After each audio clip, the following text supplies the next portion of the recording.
నమస్కారం welcome to వి3 news లక్ష్యం సమాచారం నేను స్వాతి ముందుగా బులెటిన్ హెడ్లైన్స్ చూద్దాం విశాఖ సింహగిరిపై శ్రీరామనవమి ఉత్సవాలు కోదండరామునికి వైభవంగా కళ్యాణ మహోత్సవం కృష్ణా జిల్లా నందిగామలో దొంగల బీభత్సం శ్రీరామనవమి ప్రసన్నాంజనేయ స్వామి ఆలయంలో హుండీ చోరీ గుంటూరు జిల్లాలో వైద్య శాఖ అధికారులతో మంత్రి సమీక్ష కరోనా కట్టడి చర్యలపై చర్చించిన రంగనాథరాజు కడప జిల్లాలో వాలంటీర్లకు అవార్డుల ప్రదానోత్సవం ముఖ్య అతిథిగా హాజరైన సీఎం అంజద్ బాషా పటాన్ చెరువులో కళ్యాణ లక్ష్మి చెక్కుల పంపిణీ 4,70,00,000 చెక్కులు అందజేసిన గూడెం మహిపాల్ రెడ్డి ఇక డీటెయిల్స్ చూస్తే విశాఖ సింహగిరిపై శ్రీరామనవమి ఉత్సవాన్ని ఆలయ అర్చకులు నిరాడంబరంగా నిర్వహించారు. సింహగిరి అప్పన్న ఆలయంతో పాటు గంగాధర సమీపాన గల సీతారామస్వామి దేవాలయం, ప్రధాన రాజగోపురానికి చెరువులోని కాశీ విశ్వేశ్వర స్వామి పంచాయతన దేవాలయాన్ని అధికారులు సర్వాంగ సుందరంగా తీర్చిదిద్దారు. సింహాద్రినాథుని ప్రభాత సేవల అనంతరం ఆస్థాన మండలంలో ఉత్సవమూర్తికి ప్రత్యేక అభిషేకాలు నిర్వహించారు. అనంతరం కాశీ విశ్వేశ్వర స్వామి పంచాయతన దేవాలయంలోని కోదండరామునికి కళ్యాణోత్సవాన్ని వైభవంగా జరిగింది.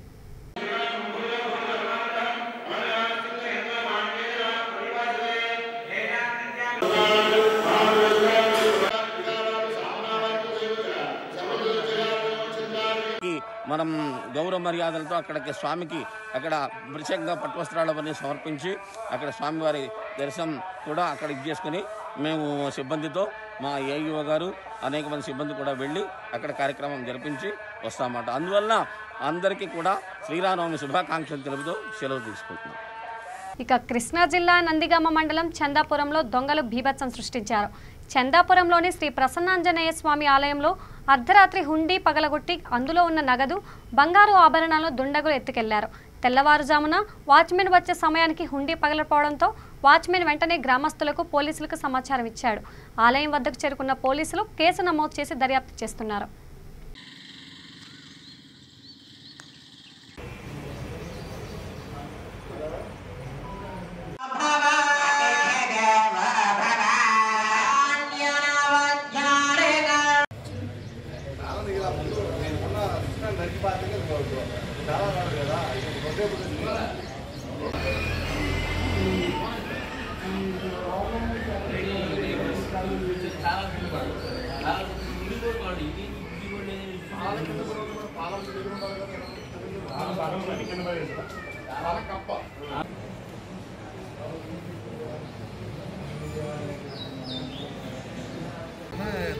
ఎక్కువ మంది చూస్తారు.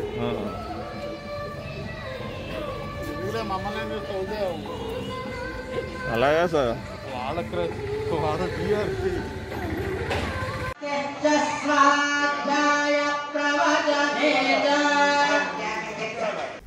గుంటూరు జిల్లాలో వైద్య శాఖ అధికారులతో ఇన్ఛార్జ్ మంత్రి రంగనాథరాజు సమీక్షించారు. కరోనాను అరికట్టే క్రమంలో తీసుకోవాల్సిన చర్యలపై చర్చించారు. ఇతర శాఖను సమన్వయపరుస్తూ ఆసుపత్రిలో కోవిడ్ జెట్స్ ఏర్పాటు చేశారు. వాటికి తీసుకోవాల్సిన చర్యలపై క్షుణ్ణంగా చర్చించారు. గుంటూరు జీజీహెచ్లో రోగులకు ఇబ్బందులు లేకుండా ఉండేలా తగిన చర్యలు తీసుకోవాలని కోరారు. In the months to follow, we were able to witness the crippling effect of the pandemic. The situation called for a coordinated response. The state government rose up to the occasion, and the commitment shown by our dear Chief Minister, Sri Y.S. Jagannath Reddy Garu, in addressing the situation is exemplary. We have adopted several time-tested and innovative strategies, and we were able to bring down the caseload during the first wave to a minimum level. And now we were able to witness. Now we are witnessing the second wave, but still we are able to extend the benefits of by the Medical and Health Department should be documented and preserved for 2020. జిల్లాలో ఉన్న Indian medical association డాక్టర్స్తో office bearers తోటి health department తోటి కూడా సమీక్ష జరిపి కాబట్టి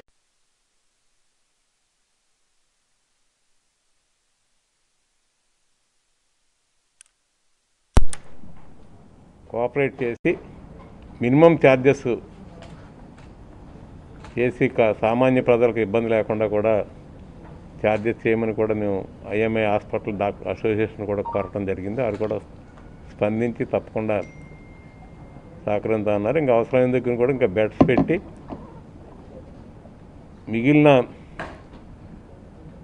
డిపార్ట్మెంట్లు ఏమన్నా అవి కూడా తగ్గించి ప్రతి హాస్పిటల్లో కూడా బెడ్స్ ఇంక్రీజ్ చేయడానికి, అలాగే ఎక్కడైతే కొత్తగా హాస్పిటల్కి పర్మిషన్ ఇవ్వాలో అవన్నీ కూడా హోమ్ మినిస్టర్ గారికి సైడ్ నుంచి కూడా మేడం కూడా అవన్నీ కూడా ఇచ్చి ఇమీడియట్ ఫైర్ కానీ మిగిలిన ఎక్కడెక్కడైతే ఉన్నాయో టెంపరీ పర్మిషన్స్ అన్నీ ఇచ్చి ప్రతి హాస్పిటల్ని కూడా చేయటం, అలాగే గవర్నమెంట్ ఏరియా హాస్పిటల్స్లో కూడా ఈ కోవిడ్ బెడ్స్ని పెంచడానికి ఏర్పాటు చేసి, ఏదైతే ఇప్పుడు ఆక్సిజన్ కొరత ఉందో అది కూడా 2-3 డేస్లో, అలాగే రెమ్డెసివిర్ ఇంజెక్షన్స్ కానీ అన్నీ కూడా మనకి సడన్గా రావడంతో ఇబ్బంది ఉంది కాబట్టి ఎక్కడ కూడా గవర్నమెంట్ ఆఫ్ ఇండియా సప్లై చేస్తున్నాం. మన ముఖ్యమంత్రి గారు కూడా ప్రతిరోజు దీన్ని సమీక్షించి ఎక్కడా కూడా ఇబ్బంది ఉండకూడదు. అంటే మన గుంటూరు అంటే ఒక జిల్లాయే కాదు, ఇది గుంటూరు అంటే ఈస్ట్ గోదావరి వెస్ట్ గోదావరి నుంచి ఇటు నెల్లూరు దాకా మన గుంటూరు జీజీహెచ్ ఉందంటే ఇది 5 జిల్లాలకు హాస్పిటల్ ఇది. ఇక కడప జిల్లాలో గ్రామ వార్డు వాలంటీర్లకు డిప్యూటీ సీఎం అంజద్ బాషా అవార్డులను అందించారు. రాష్ట్రంలోని వార్డు వాలంటీర్లు అందిస్తున్న సేవలను అభినందించిన అంజద్ బాషా ప్రభుత్వ పథకాలను లబ్ధిదారులకు అందించడంలో వాలంటీర్లు ప్రముఖ పాత్రను పోషిస్తున్నారని అన్నారు. పారదర్శక పాలన అందించడంలో వారు వాలంటీర్లకి కీలకమని చెప్పారు.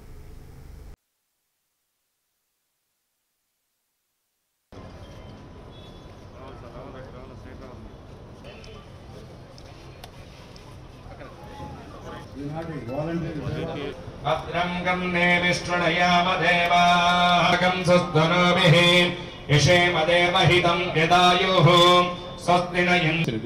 ప్రస్తుతము 1617 మంది వార్డు వాలంటీర్లు ప్రస్తుతం పనిచేయుచున్నారు. ఇంకను 106 మంది. కొత్త వ్యవస్థను ఏమంటే కొత్తగా పెళ్ళైంది. ఎందుకంటే తిలక్ నగర్ అంబేద్కర్ ప్రాంతంలో 2వ డివిజన్ 2/2 ఉకాయపల్లి సచివాలయంలో వాలంటీర్గా విధులు నిర్వహిస్తున్నాము. మన ప్రియతమ ముఖ్యమంత్రి గౌరవనీయులైన రాష్ట్ర ముఖ్యమంత్రి శ్రీ వైఎస్ జగన్మోహన్ రెడ్డి గారు గ్రామ వార్డు వాలంటీర్ వ్యవస్థ తీసుకొని వచ్చారు. కళల కన్నా గ్రామ స్వరాజ్య పాలన తీసుకురావాలి అనే ఆలోచన చేసి మన ముఖ్యమంత్రి వైఎస్ జగన్మోహన్ రెడ్డి గారి ఆలోచన నుండి వచ్చిన ఈ గ్రామ సచివాలయ వ్యవస్థ, వాలంటీర్ వ్యవస్థ ఈరోజు ప్రజలకు సేవలు అందించడంలో ఎటువంటి అవినీతికి పాల్పడకుండా అద్భుతంగా పనిచేస్తుంది.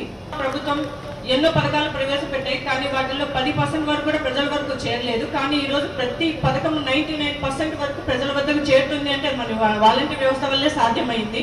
భారతదేశానికి స్వాతంత్రం వచ్చి 74 సంవత్సరాలు పూర్తి చేసుకోవడం జరిగింది. మరి ఆనాడు మహాత్మా గాంధీ గారు ఈ దేశానికి స్వాతంత్రం వచ్చిన తర్వాత మరి ఆయన అన్న మాటలు, ఈ దేశం అభివృద్ధి జరగాలంటే గ్రామ స్వరాజ్యం ద్వారానే ఈ దేశం అభివృద్ధి సాధించగలుగుతుంది అనే ఆలోచనతో ముందుకెళ్ళడం జరిగింది. మరి ఆ మహాత్మా గాంధీ గారి కలలు కన్న గ్రామ స్వరాజ్యం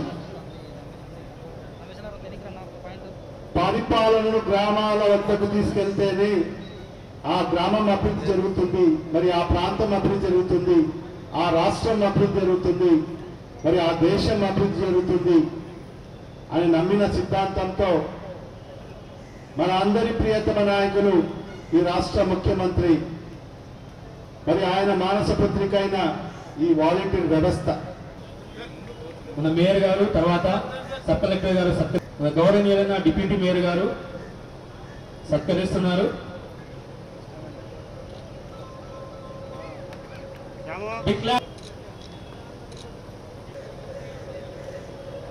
దేవుని కడప C12 క్లస్టర్ బండారు రేవతి గారు డిప్యూటీ సీఎం గారు బ్యాడ్జ్ మరియు సర్టిఫికేట్ ప్రదానం చేస్తున్నారు. సంగారెడ్డి జిల్లా పటాన్చెరు నియోజకవర్గంలోని 5 మండలాల్లో షాదీ ముబారక్ కళ్యాణ లక్ష్మి చెక్కుల పంపిణీ కార్యక్రమం జరిగింది. మొత్తం 5 మండలాలకు గాను 4,70,00,000 రూపాయల చెక్కులను పటాన్చెరు ఎమ్మెల్యే గూడెం మహిపాల్ రెడ్డి అందజేశారు. ఈ కార్యక్రమంలో మున్సిపల్ చైర్మన్, ఎంఆర్ఓలు, కార్పొరేటర్లు తదితరులు పాల్గొన్నారు. ప్రస్తుతం కరోనా విలయతాండవం చేస్తుందని ప్రజలందరూ అప్రమత్తంగా ఉండాలని ఎమ్మెల్యే ఈ సందర్భంగా సూచించారు.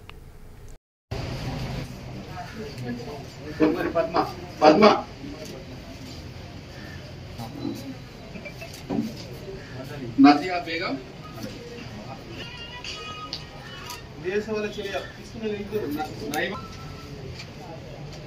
అలీమా బేగం కిషన్పేట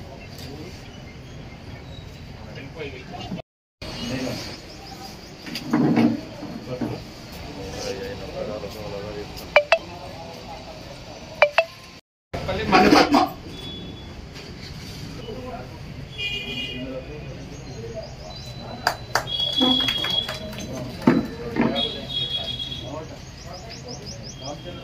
అమీన్పూర్ స్టేడియానికి సంబంధించి ఎమ్మెల్యే గారి సహకారంతో 3 ఎకరాల స్థలము అఫీషియల్గా ఈరోజు అమీన్పూర్ మున్సిపాలిటీకి ఎమ్మెల్యే గారి చేతుల మీదుగా ఈరోజు ఇస్తున్నందుకు ప్రత్యేకంగా అన్నగారికి మరొకసారి అమీన్పూర్ మున్సిపాలిటీ తరఫున పేరున ప్రతి ఒక్కరికి ఈరోజు నియోజకవర్గ స్థాయిలో 5 మండలాలలో 467 చెక్కులు ఈరోజు కళ్యాణ లక్ష్మి షాదీ ముబారక్ పంపిణీ చేయడం జరుగుతూ ఉన్నది.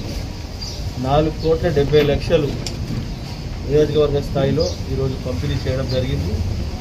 అన్ని మండలాల ఎంఆర్ఓలు, ఎంపీపీలు, జడ్పీటీసీలు, మున్సిపల్ చైర్మన్లు, కార్పొరేటర్లు అందరూ కలిసి ఈరోజు ఇవ్వడం జరిగింది. ఎందుకంటే ఆడపిల్లల పెళ్లి చేసి చెక్కులు రావడం జరిగింది.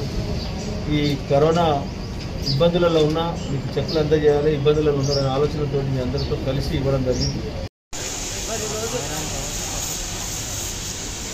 మన కళ్యాణ లక్ష్మి కానీ షాదీ ముబారక్ కానీ చెక్కులు పంపిణీకి వచ్చిన పెద్దలు మన స్థానిక శాసనసభ్యులు శ్రీనివాస్ నాయకులన్న గారికి, సొంతాంజన్న గారికి, మరి ఇక్కడ వచ్చిన చెక్కులు అందుకున్న అతిథులకు అందరికీ పేరున ధన్యవాదాలు తెలియజేసి, అదేవిధంగా ఉన్నారు గారికి అధికారులకు అందరికీ ధన్యవాదాలు తెలియజేసి, మరి ఈ కరోనా టైంలో కూడా మరి మన ముఖ్యమంత్రి గారు మరి ఈ కళ్యాణ లక్ష్మి కానీ షాదీ ముబారక్ కానీ మరి వాళ్ళు పెళ్లి చేసుకొని అప్పులాలు ఉంటారు అన్న ఉద్దేశంతో ఈరోజు మనం అమీన్పూర్ మండలికి సంబంధించిన 19 చెట్లను కళ్యాణలక్ష్మి షాదీ ముబారక్ సంబంధించిన చెట్లను మన ఆనరబుల్ ఎమ్మెల్యే గారు చేతుల మీదుగా మన మున్సిపల్ చైర్మన్ గారు ప్లస్ వైస్ చైర్మన్ గారు, అలాగే ఎంపీపీ గారు, ఎంపీటీసీ గారు మరియు మండలికి సంబంధించిన మున్సిపల్ సంబంధించిన ప్రజాప్రతినిధుల ఆధ్వర్యంలో, అలాగే మున్సిపల్ కమిషనర్ గారు ఈ కార్యక్రమం పాల్గొన్నారు. ఇందులో 14 చెక్కులు మున్సిపల్ సంబంధించినవి, 2 చెక్కులు చిత్తూరుపేట, 2 చెక్కులు వడపల్లి, 1 చెక్ సుల్తాన్కి సంబంధించిన టోటల్ 19 చెక్కులను మన ఎమ్మెల్యే గారు ఈరోజు మన మండల కార్యాలయంలో, అమీన్పూర్ మండల కార్యాలయంలో ఇవ్వడం జరిగింది. దీనికి సంబంధించిన అమౌంట్ 19,02,204 రూపాయలకు సంబంధించిన చెక్కులు ఉన్నాయి.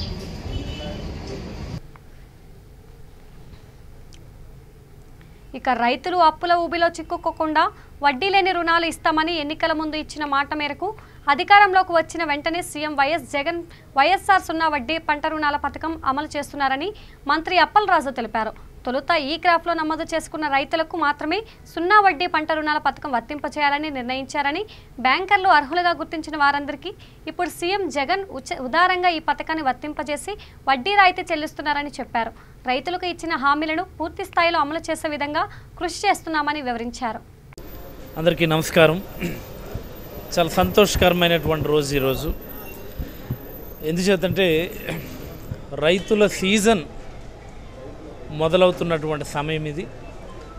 మరి అలాగే రైతుల కోసం అనేకమైనటువంటి కార్యక్రమాలు చేస్తున్నటువంటి ఈ ప్రభుత్వం మొదటి కార్యక్రమం కింద గత సంవత్సరం రైతులు తీసుకున్నటువంటి అప్పులకి 1,00,000 రూపాయలలోపు అప్పులు ప్రాపర్గా తీర్చగలిగినటువంటి అందరికీ వడ్డీని మాఫీ చేస్తూ ఈరోజు సుమారుగా 6.5 లక్షల మంది రైతులకి వడ్డీ మాఫీ డబ్బులు వేయటం, మరి అలాగే మన జిల్లాలో సుమారుగా 6.5 కోట్ల పైబడి వడ్డీ మాఫీ కోసం రైతుల ఖాతాలో జమ కావటం చాలా గొప్ప విషయం.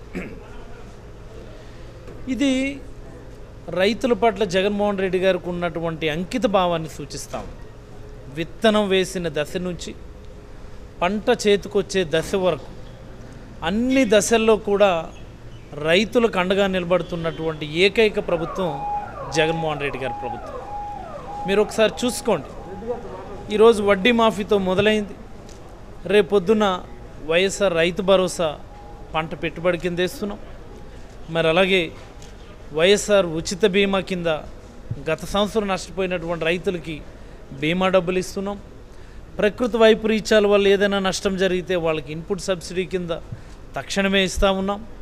మరి అలాగే సబ్సిడీ పైన విత్తనాలు, మరి అలాగే పెస్టిసైడ్స్, ఇన్సెక్టిసైడ్స్ అండ్ ఫర్టిలైజర్స్ అన్నిటినీ కూడా సబ్సిడీ పైన ఇస్తూ ఉన్నాం. మరి అలాగే డోర్ డెలివరీ చేస్తూ ఉన్నాం. రైతు భరోసా కేంద్రాల ద్వారా door step delivery of everything, రైతులకు అవసరమైనటువంటి అన్ని కార్యక్రమాలను చేస్తూ ఉన్నాం. మరి అలాగే రైతు భరోసా కేంద్రాల నుంచి ఇన్పుట్స్ని సప్లై చేయటం, మరి అలాగే నాలెడ్జ్ సెంటర్స్ కింద అంటే వాళ్ళకి అవసరమైనటువంటి శిక్షణా కార్యక్రమాలను ఇవ్వడం. మరి అలాగే this year custom hiring centres ద్వారా మెకనైజేషన్ మనం రైతులందరికీ ఇవ్వబోతూ ఉన్నాం. మరి అలాగే this year one more thing we are implementing, గ్రామ స్థాయిలో మల్టీపర్పస్ ఫెసిలిటీ సెంటర్స్ని తీసుకొస్తా ఉన్నాం మనం this year. Apart from that ప్రతి రైతు భరోసా కేంద్రం వద్ద ప్యాడీ ప్రొక్యూర్మెంట్ సెంటర్స్ని పెట్టి నేరుగా వాళ్ళ కళ్ళాల దగ్గర ధాన్యం కొనుగోలు చేసేటటువంటి ఒక కొత్త ఒరవడిని తీసుకురాగలిగాం మనం. ఇక విశాఖలో విచ్చలవిడిగా వినియోగం అవుతున్న ప్లాస్టిక్ వినియోగంపై జీవీఎంసీ శానిటేషన్ ఆకస్మిక తనిఖీలు చేశారు. ఆంధ్ర రాష్ట్రంలో ప్లాస్టిక్ నిర్మూలన చేయాలని ప్రభుత్వ ఆదేశాలు ఉన్నప్పటికీ కొంతమంది వ్యాపారస్తులు వాటిని బేఖాతరు చేస్తూ యథేచ్ఛగా ప్లాస్టిక్ను వినియోగిస్తున్నారు. దీనిపై సమాచారం అందుకున్న జీవీఎంసీ శానిటేషన్ ఎన్విరాన్మెంట్ సిబ్బంది ఎంవీసీ కాలనీ రైతు బజార్లో తనిఖీలు చేపట్టారు. ఈ క్రమంలో కొంతమంది వ్యాపారస్తులు ప్లాస్టిక్ను వినియోగించడాన్ని గుర్తించారు. దీంతో వారిపై తగిన చర్యలు తీసుకున్నారు. ఎవరైనా ప్రభుత్వ ఆదేశాలను ధిక్కరిస్తే కఠిన చర్యలు తప్పవని హెచ్చరించారు.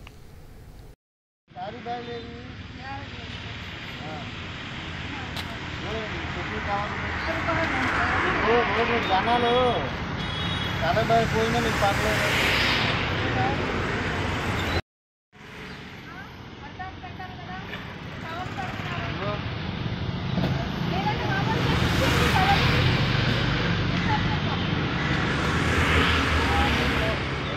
మాస్క్ మొత్తం నోరంతా కవర్ పెట్టుకోండి.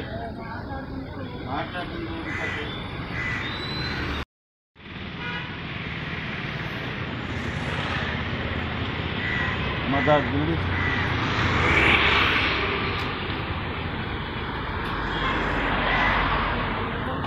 నువ్వు అమ్ముతో మరి ఏం చేయదు మాకు. నువ్వు అన్నీ వాడితే నేను ఫైన్ కట్టవలసిన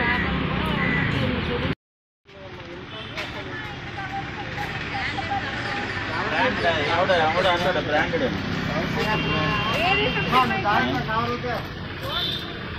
ఇక కొత్తూరు మున్సిపల్ ఎన్నికలకు 4వ వార్డు బీజేపీ అభ్యర్థి జగదీశ్వరి నామినేషన్ దాఖలు చేశారు. ఎన్నికల్లో భాగంగా మొదటి రోజు ప్రచారాన్ని ప్రారంభించారు. బీజేపీ జిల్లా అధ్యక్షులు నరసింహులు, మున్సిపల్ ఎన్నికల ఇన్ఛార్జ్ అంజన్ కుమార్ గౌడ్, అశోక్ గౌడ్, షాద్నగర్ నియోజకవర్గ ఇన్ఛార్జ్ నెల్లి శ్రీవర్ధన్ రెడ్డి మొదటి రోజు ప్రచారంలో పాల్గొన్నారు. ప్రజలు బీజేపీ అభివృద్ధిని గుర్తించి 12 వార్డుల్లో పోటీ చేస్తున్న బీజేపీ కార్యకర్తలను అత్యధిక మెజారిటీతో గెలిపించాలని కోరారు. ఎన్నికల సందర్భంగా భారతీయ జనతా పార్టీ అభ్యర్థులను గెలిపించాలని చెప్పి ఈరోజు అయితే ముఖ్యమైన ఓటర్లు కానీ కీ ఓటర్లు కానీ కొన్ని ప్రాంతాల్లో ఈరోజు ఈ ప్రాంతం నుంచి ఎమ్మెల్యేగా పోటీ చేసినటువంటి శ్రీవర్ధన్ రెడ్డి గారు, ఎన్నికల ఇన్ఛార్జ్ ఈ మున్సిపాలిటీ ఎన్నికల ఇన్ఛార్జ్ అయినటువంటి మాజీ జిల్లా అధ్యక్షుడు అంజన్ కుమార్ గారు, అశోక్ గౌడ్ గారు, మిగతా సీనియర్ లీడర్లు అందరితో కూడా కలిపి ఈ ఎన్నికల ప్రచారం నిర్వహించడం జరిగింది ఈరోజు కొత్తూరు మున్సిపాలిటీలో. ఇక్కడ చూసిన తర్వాత ప్రజల్లో ఉన్నటువంటి స్పందన చూసిన తర్వాత తప్పకుండా ఈ మున్సిపాలిటీని బీజేపీ కైవసం చేసుకుంటుంది, మేము పూర్తి మెజార్టీతోటి ఈ మున్సిపాలిటీలో బీజేపీ జెండా ఎగిరేస్తామని చెప్పి ఈరోజు ధీమా వ్యక్తం చేస్తూ ఉన్నాను. ఎందుకంటే ఈ ప్రాంత ప్రజలు చెప్తా ఉన్నారు, ఇక్కడ ఉన్నటువంటి అధికారంలో ఉన్నటువంటి నాయకులు ఎవరు కూడా ఇక్కడ స్పందించిన దాఖలాలు లేవు, ఎక్కడ అభివృద్ధి కూడా లేదు, ఎటువంటి అభివృద్ధి లేదు ఇక్కడ. ఇది మున్సిపాలిటీ కొత్తగా అయింది. గ్రామ పంచాయతీ ఉన్నప్పుడు కూడా ఇక్కడ అధికారం నిర్వహించినటువంటి ప్రజాప్రతినిధులు ఎవరైతే ఉన్నారో ఎవరు కూడా అభివృద్ధి చేసినటువంటి సందర్భం లేదు. ప్రజలకు అందుబాటులో ఉన్నటువంటి నాయకుడే లీడలేరు. అటువంటి పరిస్థితుల్లో ఈరోజు ప్రజలు బీజేపీ వైపు చూస్తూ ఉన్నారు. అభివృద్ధి కావాలంటే నరేంద్ర మోడీ నాయకత్వంలో ఈరోజు అభివృద్ధి జరుగుతూ ఉన్నది. ఈరోజు ఈ స్కీములన్నీ కూడా ఈరోజు ప్రజలకు అందుబాటులో ఉండేటటువంటి స్కీములు ఈరోజు నరేంద్ర మోడీ గారు తీసుకుంటారు. టాయిలెట్ల విషయంలో ఈరోజు ప్రతి ఇంటికి బాత్రూమ్, ఈరోజు టాయిలెట్ నరేంద్ర మోడీ గారు డబ్బులు ఇస్తూ ఉన్నారు. మున్సిపాలిటీ ప్రజలందరూ కూడా మరి భారతీయ జనతా పార్టీ వైపు నుంచి మీ అందరూ కూడా నమస్కారాలు తెలియజేస్తూ, మరి కొత్తూరు ప్రజలందరూ కూడా భారతీయ జనతా పార్టీ నుంచి విజ్ఞప్తి చేస్తూ ఉన్నాం. ఈ యొక్క మున్సిపల్ ఎన్నికల్లో భారతీయ జనతా పార్టీ 12 వార్డులలో భారతీయ జనతా పార్టీ అభ్యర్థులను మరి పోటీలో నిలబెట్టాం. మీ యొక్క ఆశీర్వాదంతో, మీ యొక్క మద్దతుతో ఈ యొక్క 12 వార్డులలో భారతీయ జనతా పార్టీ అభ్యర్థులను గెలిపించాలని చెప్పేసి నేను ఈ యొక్క కొత్తూరు ప్రజలందరూ కూడా కోరుతూ ఉన్నాను. మరి కొత్తూరు ప్రజలకందరూ కూడా తెలుసు, ఈ యొక్క మున్సిపాలిటీగా, ఈ యొక్క గ్రామాల పంచాయతీలుగా ఉన్నటువంటి ఈ యొక్క కొత్తూరును మరి మొదటిసారిగా మున్సిపాలిటీగా చేశారు. మరి గతంలో కాంగ్రెస్ పార్టీ అధికారంలో ఉన్నప్పుడు కొత్తూరు కావచ్చు, తిమ్మాపూర్ యొక్క అభివృద్ధి విషయంలో ఏ రోజు పట్టించుకోలేదు. మరి టీఆర్ఎస్ ప్రభుత్వం వచ్చిన తర్వాత 7 సంవత్సరాల నుంచి గ్రామ పంచాయతీగా ఉన్నటువంటి కొత్తూరు గ్రామ పంచాయతీ కావచ్చు, అదేవిధంగా తిమ్మాపూర్ గ్రామ పంచాయతీకి మరి రాష్ట్ర ప్రభుత్వం ఎలాంటి నిధులు ఇవ్వలేదు. కేవలం కేంద్ర ప్రభుత్వం నరేంద్ర మోడీ గారు ఇచ్చినటువంటి నిధులతోటనే ఈ యొక్క గ్రామ పంచాయతీలకు నిధులు రావడం జరిగింది. ఇక గ్రేటర్ వరంగల్ అర్బన్ జిల్లా పైడిపల్లి నివాసి నిరుపేద దివంగత ముఖ్యమంత్రి వైఎస్ఆర్ వీరాభిమాని పాస్టర్ జున్ను సురేష్ మీడియాతో మాట్లాడారు.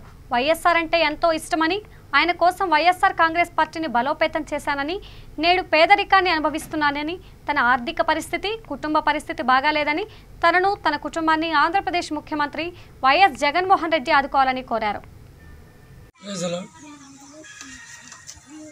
జన్ను సురేష్ను గత కొన్ని రోజుల క్రితం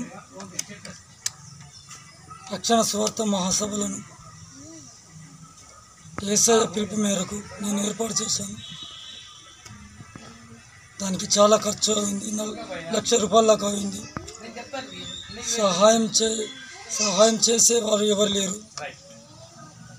నాకు 2 చేతులు ఇరిగినాయి, ఒక కాలు ఇరిగింది. నేను పని చేయలేని స్థితిలో ఉన్నాను. నేను డాక్టర్ వైఎస్ రాజశేఖర రెడ్డి అభిమానిని. రాజశేఖర రెడ్డికి విజయమ్మ కోసం ఒక పాట పాడాను నేను మీటింగ్లో. నేను అక్కినేని నాగార్జున ఫ్యాన్స్ను.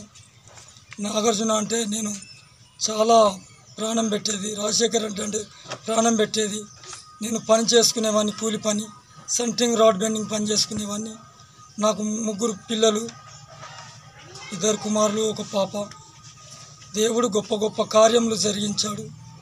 నేను 3 సంవత్సరముల నుండి మొత్తం అన్నీ తాగుడు బంద్ చేసి, టోటల్ అన్నీ బంద్ చేసి, ప్రార్థన ఏదున్నా ప్రార్థన ద్వారానే నేను నడుస్తున్నా. వాక్యం చేతనే నడవబడుతున్నా. నేను మేరీమాత కోసం, విజయమ్మ కోసం, మా తల్లి కోసం, ప్రపంచంలో ఉన్న తల్లులందరి కోసం ఒక పాట పాడుతున్నాను. మా తల్లి ఏడవబోకమ్మా, మముగన్న తల్లి, మముగన్న తల్లి. మా తల్లి ఏడవబోకమ్మా, మముగన్న తల్లి, మముగన్న తల్లి. దిగులు నీవు చందాబోకమ్మా, దిగులు నీవు చందాబోకమ్మా. ఒంటరిగా వచ్చినవాడు ఒంటరిగా పోయినాడు, ఒంటరిగా పోయినాడు. సుఖ సంసారములో తీపి గుర్తులు, సుఖ సంసారములో తీపి గుర్తులు. మృతుడైనా మా తండ్రి ధన్యుడు ఓయమ్మా, కుశలముగా ఉన్నాడు. ఇక నైట్ కర్ఫ్యూకు వ్యాపార వాణిజ్య సంస్థలు, ప్రజలు సహకరించాలని కరీంనగర్ జిల్లా జమ్మికుంట పట్టణ సీఐ రమేష్ కోరారు. కరోనా ఉధృతి రోజురోజుకు పెరుగుతున్న క్రమంలో ప్రభుత్వం తీసుకున్న నిర్ణయానికి అనుగుణంగా రాత్రి కర్ఫ్యూ పాటించాలని సూచించారు. నిబంధనలు ఉల్లంఘించిన వారిపై జరిమానాలతో పాటు కేసులు నమోదు చేసి చట్టపరమైన చర్యలు తీసుకుంటామని హెచ్చరించారు. మరియు మండల ప్రజలకు పోలీస్ జమ్మికుంట తరఫున విజ్ఞప్తి చేయలేమనగా, మీ అందరికీ ఇప్పుడు ఈ కరోనా సెకండ్ వేవ్ ఉధృతి అనేది అందరికీ తెలిసిన విషయం. అందరూ ప్రికాషన్స్ తీసుకుంటున్నారు, కానీ ఇంకా ఇప్పటికీ చాలామంది రోడ్లకి ఇష్టానుసారంగా వచ్చి మాస్కులు లేకుండా, భౌతిక దూరం పాటించకుండా తిరుగుతూ అవపడడం జరుగుతుందని అలాంటి వారిపై చర్యలు కూడా తీసుకోవడం స్టార్ట్ అయింది, చలానా రాయడం కూడా స్టార్ట్ అయింది. అయినప్పటికీ ఇంకా కొంతమందిలో మార్పు రాలేదు. వారి వల్ల వారికే కాకుండా వారి సన్నిహితులకు వారి కుటుంబ సభ్యులకు కూడా ప్రమాదం ఉన్నది. వాళ్ళు ఎవరికి కలిసినా కూడా ప్రమాదకరమైనటువంటి పరిస్థితులు ఉన్నాయి. కాబట్టి మీరందరూ తప్పకుండా జాగ్రత్తలు తీసుకుంటూ భౌతిక దూరం పాటించుకుంటూ శానిటైజ్ చేసుకుంటూ చేతులకు ఎప్పుడైనా మాస్క్ ధరించి మీరు రక్షించుకునే ప్రయత్నం మిమ్మల్ని మీరు రక్షించుకునే ప్రయత్నం చేయాలి. తప్పితే వ్యాధి వచ్చిన తర్వాత బయటపడే అవకాశాలు కొందరికి వాళ్ళ యొక్క శారీరక రుగ్మతలను బట్టి ఎవరు ఎట్లా ప్రతిస్పందిస్తున్నారో అర్థం కాకుండా చిన్న చిన్న పిల్లలు కూడా 18 to 35 వాళ్ళే ఎక్కువ చనిపోతున్నట్టు కూడా మాకు తెలిసింది. కాబట్టి అలాంటి జరగకుండా మనం ముందు జాగ్రత్త తీసుకోవాలి. శ్రీరామనవమి అని రంజాన్ మంత్ కూడా ఉంది. చాలా జాగ్రత్తగా మీరు గుండు కూడకుండా అందరూ ప్రశాంతంగా అదేమిటి ఇంకోటి ఇప్పుడు గవర్నమెంట్ కూడా 9 గంటల నుంచి మార్నింగ్ 5 o'clock వరకు కర్ఫ్యూ నైట్ కర్ఫ్యూ అనేది విధించడం జరిగింది. కాబట్టి దాన్ని దృష్టిలో పెట్టుకొని కూడా నైట్ రాత్రిపూట ఎవరు కానీ బయట సంచరించినట్టయితే ఎమర్జెన్సీ సర్వీసెస్ ఏమైనా హెల్త్కి సంబంధించి కానీ ఇంకేమైనా ఉంటే మీరు స్పెషల్గా అట్లాంటి వాటిని రావచ్చు. కానీ ఎప్పుడు పడితే అప్పుడు చిన్న చిన్న విషయాలకు బయటికి రావడం వేరే వాళ్ళకి ఇబ్బంది కలిగించడం లాంటివి చేస్తే మేము కూడా పోలీస్ తరఫున యాక్షన్ తీసుకునే అవకాశాలు ఉంటాయి. కాబట్టి అందరూ జాగ్రత్తగా ఉండి మీరు మిమ్మల్ని కాపాడుకుంటూ ఇతరులను కూడా ఇబ్బందులు కాకుండా. ఇంకొకటి ఏంటంటే మీరు కరోనా ఇప్పుడు కలిసి వద్దంటే తిరుగుతారు, తర్వాత ఏదైనా వచ్చినాక వాళ్ళని దగ్గర కూడా పోవడం లేదు.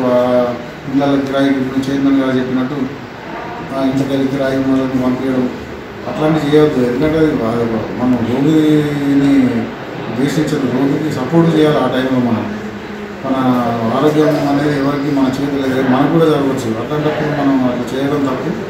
మన వంతు సహాయం ఎవరికైనా వస్తే వాళ్ళని రోగితో కాదు మనం వ్యాధితో పోరాడాలని మనం చాలామంది పెద్దలు చెప్తున్నారు.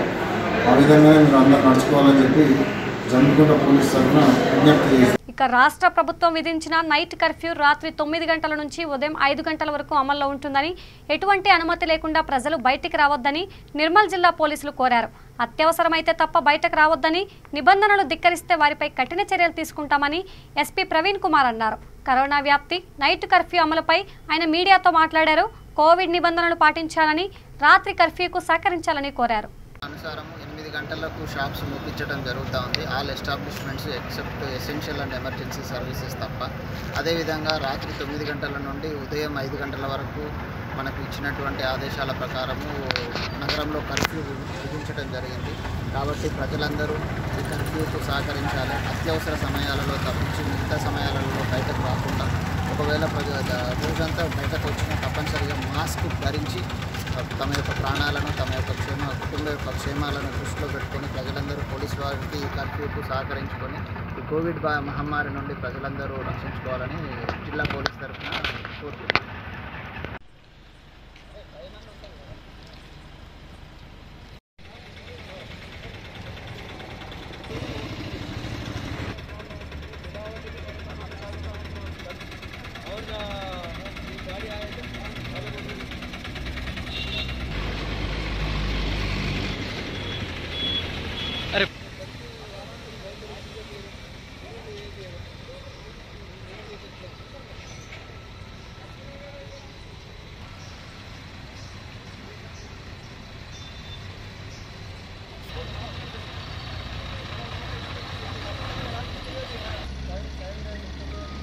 ఇక నాగర్ కర్నూలు జిల్లా కొల్లాపూర్ మండలం కుడికిల్ల గ్రామంలో సర్పంచ్ భర్తను గ్రామస్తులు నిర్బంధించారు. మిషన్ భగీరథ నీళ్లు వద్దు అంటూ కుడికిల్ల గ్రామంలోని కావలిగేరి కాలనీ వాసులు సర్పంచ్ భర్తను వాటర్ మెన్ను నిర్బంధించారు. గత 10 రోజుల నుంచి గ్రామంలోని మార్కెట్ యార్డ్ సమీపంలోని వాటర్ ట్యాంకు నుంచి వచ్చే నీళ్లు పూర్తిగా కాలుష్యంతో నిండి ఉన్నాయి. వెంటనే మిషన్ భగీరథ నీళ్లను నిలిపివేసి గ్రామంలో మోటార్ నుంచి నీళ్లను విడుదల చేయాలని డిమాండ్ చేశారు.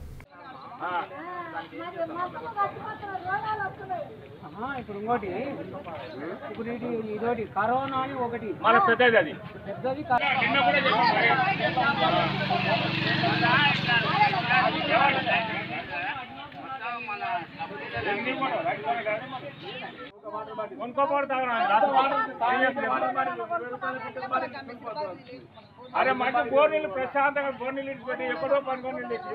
ఆడిన నీటిని పట్టుకొచ్చుకుంటున్నాం, తాగుతున్నాం. నీళ్ళు గలీజ్గా వస్తున్నాయి. మేమైతే వద్దని చెప్తున్నాం. ఈ నీళ్ళు మాకు ఎప్పుడెప్పుడు ఇడిసే నీళ్ళు ఇస్తామని చెప్తున్నాం. అసలేవు మాకు అంతా గలీజ్ వస్తున్నాయి. ఎంత కోడికలు, తలకాయలు, కాళ్ళు, మొత్తం ఎంటికలు, తుప్పుడ మొత్తం వస్తున్నాయి సార్. ఏం మంచిగా వస్తలేవు. ఇక కరోనా వ్యాప్తి చెందుతున్న నేపథ్యంలో ప్రజలు అప్రమత్తంగా ఉండాలని కామారెడ్డి జిల్లా ఎల్లారెడ్డి డీఎస్పీ శశాంక్ రెడ్డి తెలిపారు. డీఎస్పీ కార్యాలయంలో ఆయన మీడియాతో మాట్లాడుతూ ప్రతి ఒక్కరూ రాత్రి కర్ఫ్యూ పాటించాలని కోరారు. మాస్కులు ధరించాలని, సామాజిక దూరం పాటించాలని కోరారు. ప్రభుత్వ నిబంధనలను ఉల్లంఘిస్తే కఠిన చర్యలు తీసుకుంటామని హెచ్చరించారు. ప్రజలకు పోలీసు వారి విజ్ఞప్తి. కరోనా ఉధృతమవుతున్నటువంటి సందర్భంలో ప్రభుత్వము ఈ రోజు నుంచి రాత్రి కర్ఫ్యూ విధించింది కనుక షాప్స్ అండ్ ఎస్టాబ్లిష్మెంట్స్ రాత్రి 8 గంటల లోపల క్లోజ్ చేసుకోవాల్సింది. అదేవిధంగా ప్రజలు ఎవరైనా బయటకు పని మీద వెళ్తే వారు 9 గంటల లోపల వారి ఇంటికి రిటర్న్ రావాల్సిందిగా విజ్ఞప్తి. ఈ యొక్క కర్ఫ్యూ సమయంలో రాత్రి 9 నుంచి మార్నింగ్ 5 o'clock మధ్య ఎవరైనా బయట అనవసరంగా తిరిగితే వారిపైన చట్టరీత్యా చర్య తీసుకొనబడును.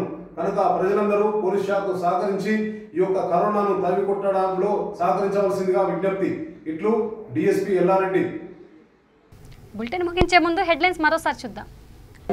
విశాఖ సింహగిరిపై శ్రీరామనవమి ఉత్సవాలు, కోదండరామునికి వైభవంగా కళ్యాణ మహోత్సవం.